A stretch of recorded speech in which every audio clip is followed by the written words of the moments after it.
ఓం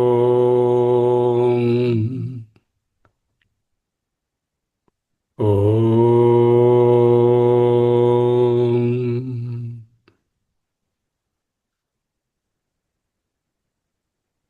ఓం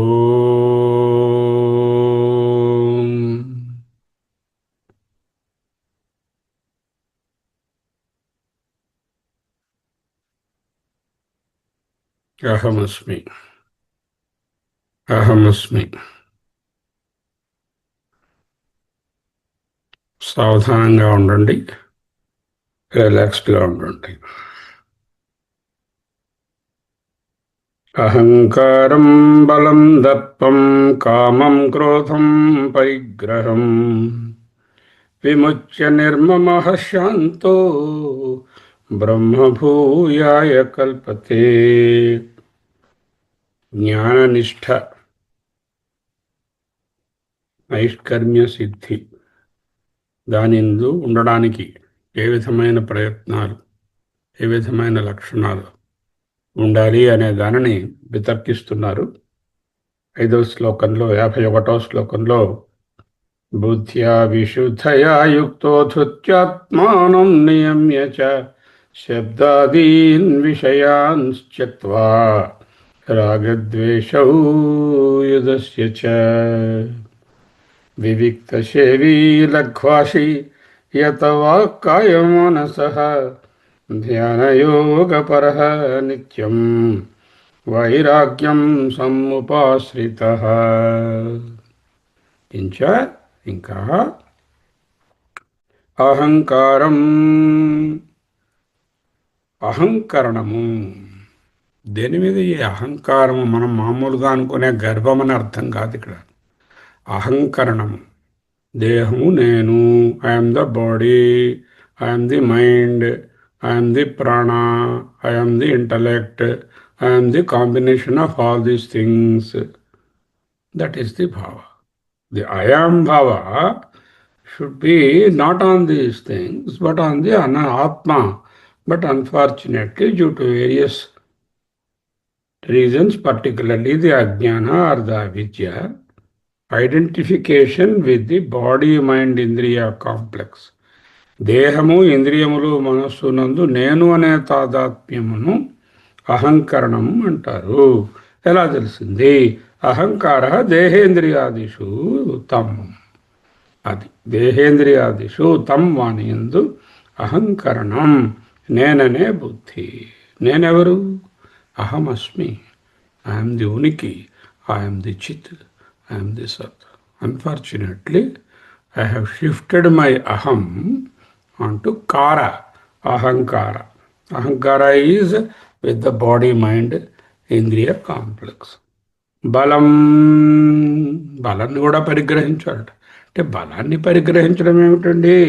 అహంకారం పరిగ్రహం, బలం దర్పం, కామం క్రోధం పరిగ్రహం. వీటన్నిటిని వదిలియాలి. విముచ్య, వీటన్నిటిని.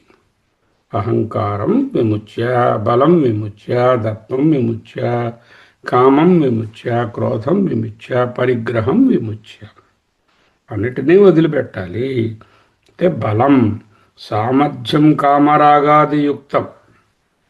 అంటే కామన, రాగము, ద్వేషములు మొదలైన వాటితో కూడి ఉన్న శరీర సామర్థ్యమును విముచ్య, విడిచిపెట్టి, నా ఇతరత్ శరీరాది సామర్థ్యం, కామము, రాగము, ద్వేషము లేనటువంటి శరీర దార్ఢ్యాన్ని, బలాన్ని విడిచిపెట్టనక్కరలేదు. స్వామీజీ ఉంటారు, లేకపోతే ఒక సన్యాసి, ఒక జ్ఞాని ఉంటారు. వాళ్ళు దృఢంగా దేహం ఉంచుకోవచ్చు, బలంగా ఉంచుకోవచ్చు. కానీ ఆ బలాన్ని కామమునకు, రాగద్వేషాదులకు కలిపి ఆ బలాన్ని వాడుతూ ఉంటే అది వదిలిపెట్టు. కామన, రాగము, ద్వేషము మొదలైనవి లేనటువంటి శరీర బలాన్ని విడిచిపెట్టనక్కర్లేదు.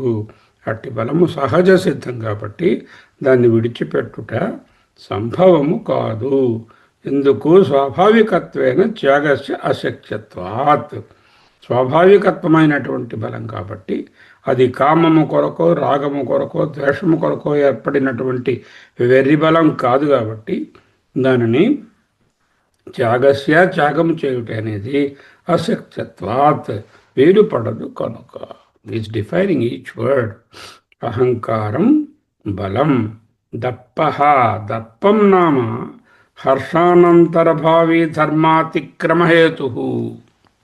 అంటే ఏదైనా ఆనందం కలిగిన తరువాత దాని వెంబడి వచ్చేటటువంటి గర్వం ఏదైతే ఉందో అది అహంకార హేతువే కాకుండా అటువంటి దర్పము ధర్మాన్ని ఉల్లంఘించడానికి కూడా హేతువవుతుంది. ధర్మబద్ధమైన నడవడిని కూడా నడవనివ్వదు. దర్పము అంటే డాంబికము, పొగరు.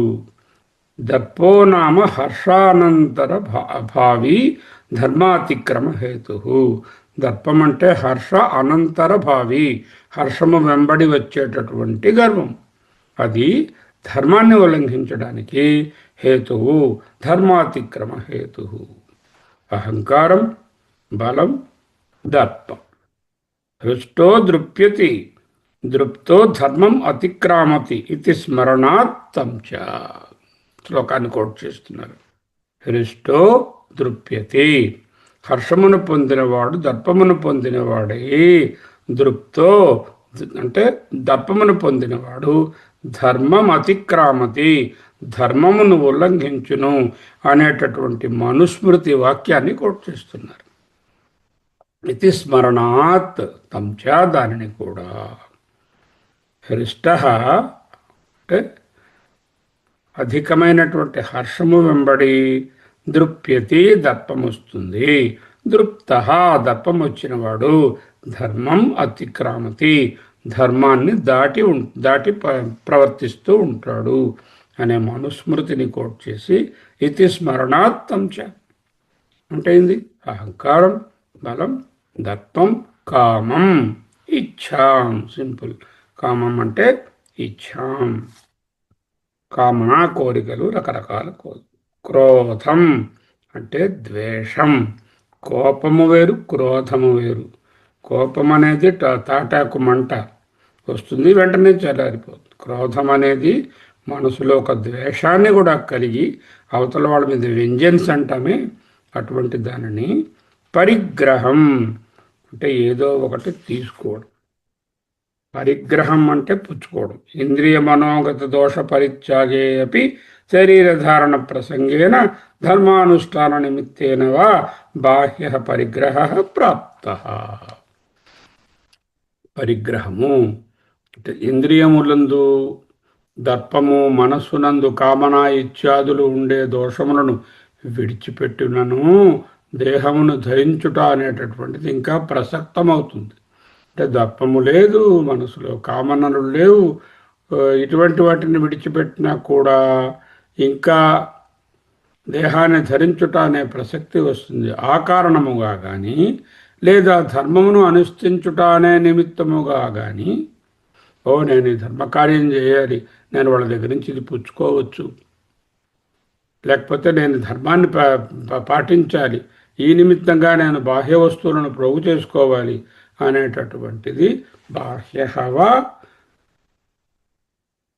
ధర్మానుష్ఠాన నిమిత్తేనవా శరీరధారణ ప్రసంగేనవా, శరీరమును ధరించుటకు కావలసినటువంటి విషయాల కోసం, లేకపోతే ధర్మానుష్ఠానం చేయాలి అనేటటువంటి విషయాల కోసం వస్తువులను పోగు వేయడం పరిగ్రహ అంటారు. ఇప్పుడు స్వామీజీ ఉన్నారు, ఆయన శరీరధారణ నిమిత్తం ఎవరో మంచి కాస్ట్లీ డ్రెస్ పట్టుకొచ్చి శరీరధారణానికి పనికొస్తుంది అని ఉంచుకోరు కదా. అది శరీరధారణ నిమిత్తానికి కానీ ధర్మాన్ని అనుష్ఠించాలి అనే వంక పెట్టుకొని కానీ బాహ్యం నుండి వస్తువులను ఇతరుల నుండి పుచ్చుకోవడం, పోగు చేయడం అనేటటువంటిది పరిగ్రహం అంటారు. వీటన్నిటినీ విముచ్య పరిత్యజ్య విడిచిపెట్టి. ఏమిటేమిటి? అహంకారం. అహంకరోమితి అహంకార, నేనే చేస్తున్నాను దేహేంద్రియ సంఘాతం, నేనే తాదాత్మ్యము అహంకరణము. బలం కామరాగాదియుక్తం సామర్థ్యం బలం, దానిని వదిలిపెట్టాలి. తరత్ శరీర సామర్థ్యం త్యాగస్య అశక్యత్వాత్, మిగతా శారీరకమైన బలాన్ని విడిచిపెట్టనక్కర్లేదు. దర్పం అంటే ఆనందము కలిగిన తర్వాత వచ్చేటటువంటి ఒక ఎక్స్టాటిక్ కండిషన్ ఉంటుంది, గర్వం ఉంటుంది. ఆ గర్వము దుఃఖానర్థక హేతువు, ధర్మాన్ని ఉల్లంఘించడానికి కూడా హేతువు అవుతుంది.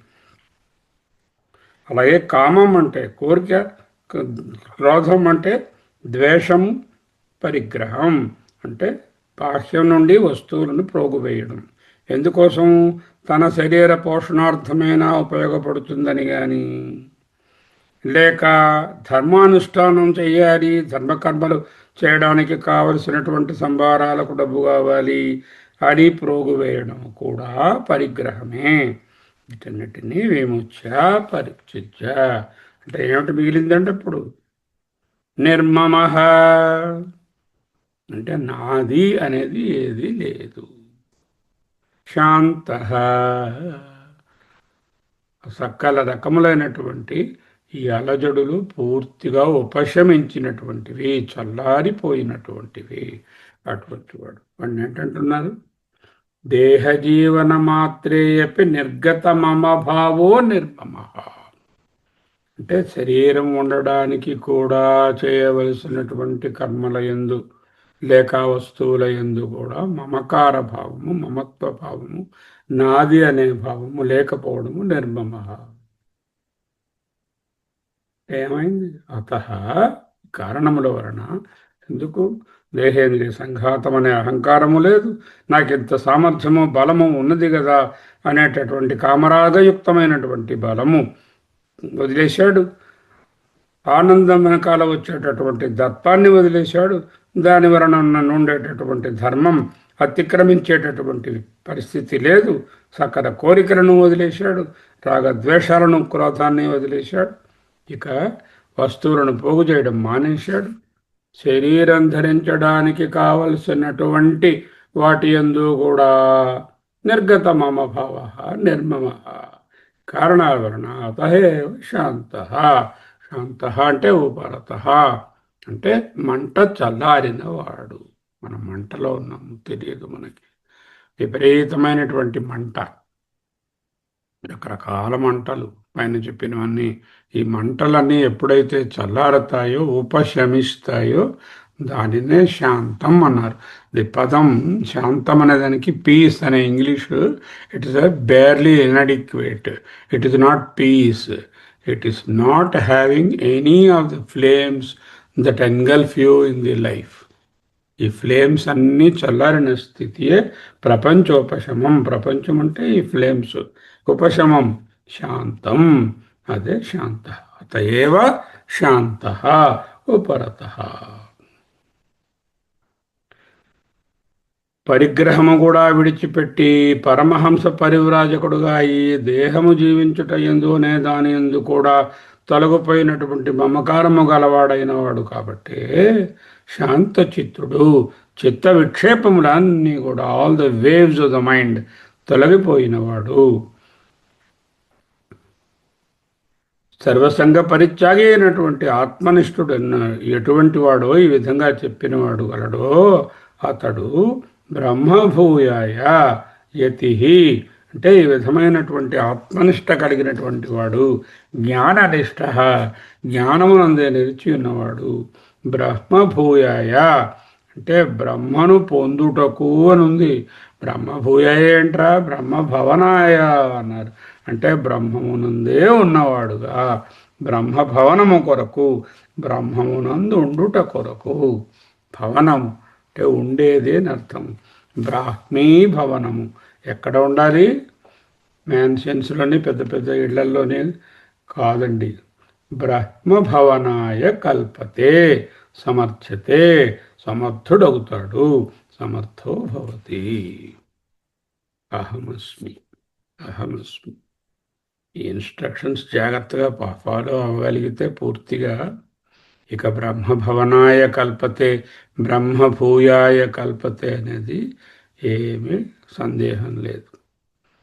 అహంకారం బలం దర్పం కామం క్రోధం పరిగ్రహం విముచ్య నిర్మమః శాంతో బ్రహ్మభూయాయ కల్పతే. ఈ క్రమముచే, ఇంకా కంటిన్యూ అవుతుంది. బ్రహ్మభూత ప్రసన్నాత్మా న శోచతి న కాంక్షతి సమః సర్వేషు భూతేషు మద్భక్తిం లభతే పరాం.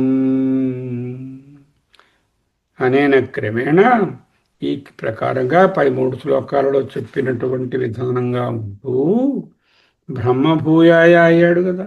చేత బ్రహ్మభూత బ్రహ్మప్రాప్త పొందేశాడు. ఇప్పుడు పాస్ట్ టెన్స్లోకి వచ్చింది. ఇందాక బ్రహ్మభూయాయ అంటే పొందబోతున్నాడంటే బ్రహ్మభవనాయ అన్నారు, అంటే బ్రహ్మముందే ఉన్నవాడు అన్నారు. ఇక్కడ బ్రహ్మభూత బ్రహ్మయే అయిపోయినవాడు, బ్రహ్మప్రాప్త ప్రసన్నాత్మ ప్రసన్నాత్ముడు అంటే దేహేంద్రియ మనసులయందు పూర్తి ప్రసన్నతను పొందినవాడు. లబ్ధాద ఆధ్యాత్మ ప్రసాద న శోచతి కించిత్ అర్థవైకల్యం ఆత్మనో వైగుణ్యం చ ఉద్దిశ్య న శోచతి న సంతప్యతే. శోచతి అనే దానికి చెప్తున్నారు. బ్రహ్మభూత ప్రసన్నాత్మ న శోచతి. ఏదేని పదార్థము చెడిపోవటం వలన కానీ తనకు కలిగినటువంటి లోటులను గురించి కానీ సంతాపము పొందకుండా ఉండేవాడు నశోచతి. నశోచతి అంటే దుఃఖింపడు. దానికి దుఃఖం వస్తుంది మనకి. కించిత్ అర్థవైకల్యం, ఏదో మన దగ్గర ఉన్నవి ఏదో పాడైపోయాయి, దొంగలు పట్టుకుపోయారు, విరిగిపోయాయి, చెడిపోయాయి, నాశనం అయిపోయాయి. అయ్యో పోయింది కారు, డెంట్ పడిపోయింది, అది పడిపోయింది, మరొకటి పడిపోయింది, యాక్సిడెంట్ అయిపోయింది. కించిత్ వైకల్యం ఆత్మన వైగుణ్యం చ అంటే ఏ పదార్థమైనా చెడిపోవడానికి గురించి కానీ తనలో ఏదైనా వైగుణ్యాలు ఏర్పడవచ్చు. అవి నా కిడ్నీ ఫెయిల్యూర్ అన్నారు, నో ప్రాబ్లం. సో వచ్చేది కావాల్సిన ట్రీట్మెంట్ ఏదో తీసుకుంటారు. అయ్యో నాకు హార్ట్ అటాక్ అన్నారు, నాకు కన్నులో ఏదో బ్లడ్ వెసల్ క్లాట్ అయిపోయింది అన్నారు, నా శోచతి. అంటే బాహ్యంగా ఉన్నటువంటి వస్తువులు ఏవైనా చెడిపోయినా, పనికి రాకుండా పోయినా, పని చేయలేకపోయినా, వాటి వల్ల నష్టము కలిగినా, ఇంకొకరు దొంగిలించినా కూడా నా శోచతి. తన శరీరమునందున్నటువంటి రకరకముల అవయవముల యందు ఏవైనా విగుణాలు ఏర్పడినా, అనారోగ్యాలు ఇట్లాంటివి ఏర్పడినా కూడా నా శోచతి. నా శోచతి కించిదపి అర్థవైకల్యం ఆర్ ఆత్మనో వైగుణ్యం చ ఉద్దిశ్య వాటి ఉద్దేశించి నా శోచతి నా సంతప్యతే శోకించడు. దేని కొరకును కోరడు. నా కాంక్షతి కోరడు. నా శోచతి నా కాంక్షతి. Not laments on what is not available and what is deranged and what is dysfunctional. He will not bother about that. Nor he would like to get the new one in that place or any kangsha.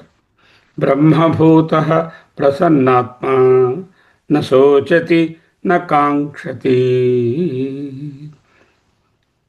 ఏదైనా తన దగ్గర ఉండేటటువంటి పదార్థము చెడిపోవటం గురించి కానీ, తనకు శరీరాదుల యందు కలిగినటువంటి లోటును గురించి కానీ సంతాపమును పొందడు, దేనిని కోరడు, శోకించడు.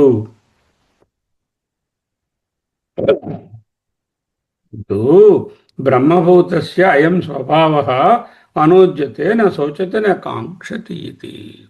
బ్రహ్మభూత అనే పదమును అనువదిస్తున్నారు, దాన్ని తిరిగి చెప్తున్నారు, మళ్ళీ వివరించి చెప్తున్నారు. బ్రహ్మభూతుడైన వాడు నిర్మమ అయిపోయాడు, నిరహంకార అయిపోయాడు, ప్రసన్నాత్మత ఉన్నాడు. నశోచతి నకాంక్షతి.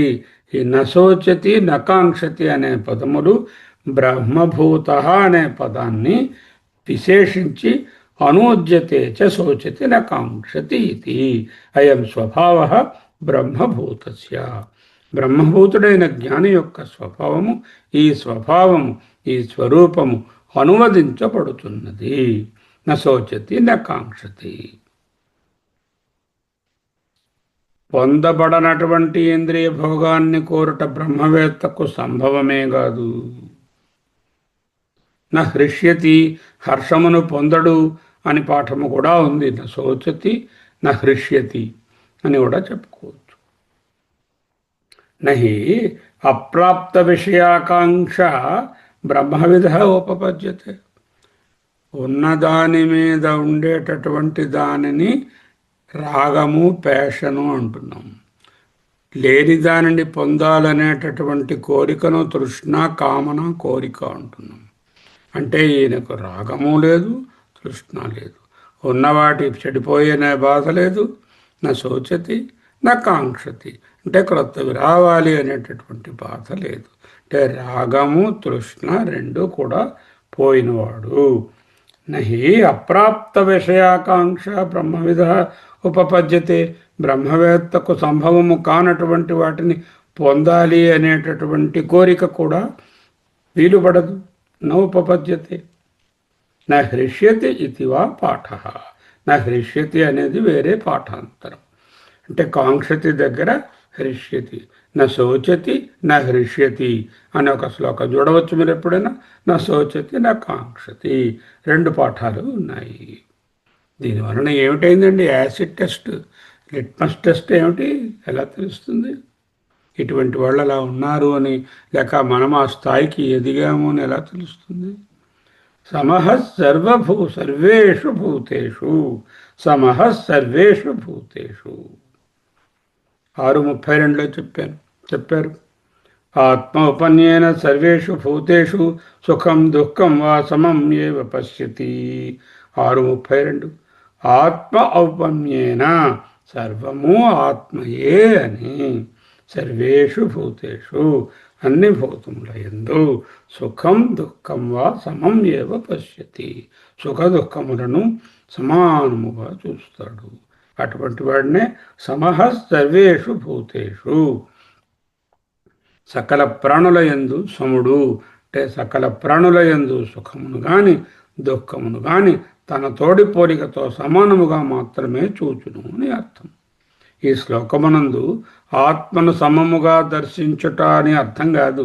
అందరిలో ఆత్మ సమంగా ఉన్నదండి, అందరిలో ఒకటే కాన్షియస్నెస్ అనేటటువంటి అర్థము ఈ శ్లోకంలో ఈ తాత్పర్యం కాదు. సమః సర్వేషు భూతేషు ఆత్మౌపమ్యేన సర్వేషు భూతేషు సుఖం దుఃఖం వా సమం ఏవ పశ్యతి ఇత్యర్థః. నా ఆత్మ సమదర్శనం ఇహ.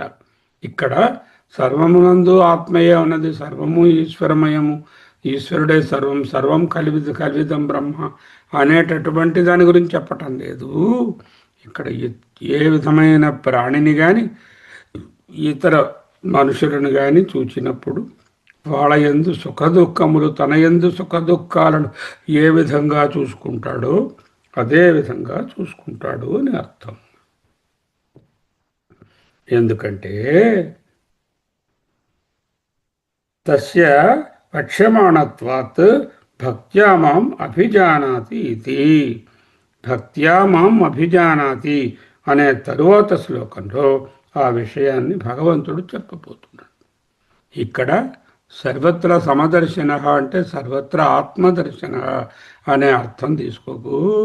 సర్వత్ర సమదర్శన సర్వేషు భూతేషు సమం సర్వేషు భూతేషు అన్న దగ్గర తనకు సుఖదుఖాల యందు ఏ విధమైనటువంటి హెచ్చుతగ్గులు లేవు, ఇతరుల యందు కూడా వాళ్ళ యొక్క సుఖదుఖముల యందు ఏ విధమైనటువంటి ప్రకంపన లేదు. ఒకరు ఆనందంగా ఉన్నారండి, చాలా బాధ, వాళ్ళ డబ్బు ఉంది, ఈ విల్ నాట్ బాదర్. ఇంకొకరు ఏదో కృంగిపోయారు అనేటటువంటి బాధ కూడా, మనోవైకల్యం కూడా లేనివాడు. ఇది సర్వాత్మభావము అనేటటువంటి వచ్చే శ్లోకం తాలూకా అర్థం ఇక్కడ కాదు అంటున్నారు. అవతారిక ఏవం భూతో జ్ఞాననిష్ట, ఇటువంటి జ్ఞాననిష్ట కలవాడు. చూడండి, మనం ఉన్నాము, మనకు తెలిసిన వారు ఎవరికో హార్ట్ అటాక్ వచ్చి పోయారు, లేకపోతే వాళ్ళకి క్యాన్సర్ గ్రేడ్ 4 వచ్చింది అంటే వెంటనే మనసు అయ్యో పాపం అని చాలా జాలిగా స్పందిస్తుంది. ఈ ఆత్మభూతుడికి, బ్రహ్మభూతుడికి అటువంటి స్పందన ఏది ఉండదు. ఇంకొక ఆయనకి ఏదో ₹1,00,00,000 ఏదో ప్రాపర్టీయో ఏదో గెయిన్ ఏదో వచ్చింది, అప్పుడు కూడా ఏమీ ఆనందాన్ని పొందడు. అంటే మనోవైకల్యాలు పూర్తిగా తొలగిన వాడు. ఏవం భూత జ్ఞాననిష్ట, ఇటువంటి జ్ఞాననిష్ట కలిగిన వాడు మద్భక్తిం మయి అంటే పరమేశ్వరే పరమాత్మ అయిన నాయందు భక్తిం భజనం అంటే 4 రకముల భక్తులలో 4వదైనటువంటి జ్ఞానరూపమైన భక్తిని. ఏమిటి భక్తి? ఆర్తో జిజ్ఞాసురర్థార్థి జ్ఞానీ చ భరతర్షభ చతుర్విధామాం భజంతే అంటూ 7:16 చెప్పారు. 7:16 చతుర్విధ 4 విధములుగా మాం నన్ను భజంతే భజిస్తారు, పూజిస్తారు, సేవిస్తారు. ఏ విధంగా? ఆర్తో కష్టాలు వచ్చినప్పుడు, జిజ్ఞాసు ఏమిటో తెలుసుకుందామని, అర్థార్థి ఫలానా ప్రయోజనం కావాలని భక్తితో ఉంటాడు. ఇక జ్ఞాని ఏది ఆశించకుండా భక్తితో ఉంటాడు. అటువంటి భక్తి పరాం ఉత్తమాం జ్ఞాన లక్షణం చతుర్థీం లభతే. ఆ 4 భక్తులలో 4వ భక్తిని పొందినవాడవుతాడు. ఆత్మజ్ఞానాన్ని కోరేవాడు, ఆపదలో నున్నవాడు, ఆత్మజ్ఞానం కోరుకున్నటువంటి జిజ్ఞాసు, సంపదలను కోరేవాడు మొదట 3. 4వ ఆయనేమో ఆపదలోనున్నానని భక్తిని చూపడు, ఆత్మజ్ఞానం కావాలి అని కోరుకుంటూ భక్తిని చూపడం లేదు ఇక్కడ. ఎందుకు? ఆల్రెడీ ఆత్మభూతుడయ్యే ఉన్నాడు, బ్రహ్మభూతుడయ్యే ఉన్నాడు. సంపదలను కోరే పరిస్థితే లేదు, ఈయనకు రాగము లేదు, తృష్ణ లేదు. అటువంటి వాడు బ్రహ్మజ్ఞాని, జిజ్ఞాసు, అర్థార్థి, జ్ఞానీ చ భరతర్షభ అనే 4 రకాల పుణ్యాత్ములు సేవిస్తారని చెప్పింది కదా. దానిలో ఉత్తమ భక్తి ఉన్నటువంటి వాళ్ళు తతో జ్ఞానలక్షణాయ, అటువంటి ఆత్మభూతుడు, బ్రహ్మభూతుడు, ప్రసన్నాత్మన శోచతి కాంక్షతి సమసర్వేషు భూతేషు మద్భక్తిం లభతే పరాం. మద్భక్తిం అంటే మద్భావము. భక్తి, భక్తి అనే పదం స్వస్వరూప అనుసంధానమే భక్తి. అటువంటి స్వరూప అనుసంధానం జరిగింది కాబట్టి అటువంటి భక్తిని పరాం శ్రేష్టమైన దానిని లభతే పొందుతాడు. అటువంటి ఆయన ఏ లక్షణాలతో ఉంటాడు అంటూ 55వ శ్లోకం చూస్తాం. వీలుంటే 56, వీలు పడదు 55 ఒక్కటే తీసుకోవలసి ఉంటుంది. తర్వాత 56, 57 ఒక సెట్టుగాను, 58, 59, 60 ఒక సెట్టుగాను చూడవచ్చు. అహమస్మి అహమస్మి ఈ 2 శ్లోకాలను మరొక్కసారి ఉచ్చరించుకుందాం. అహమస్మి అహమస్మి అహమస్మి అయాం అయాం అయాం.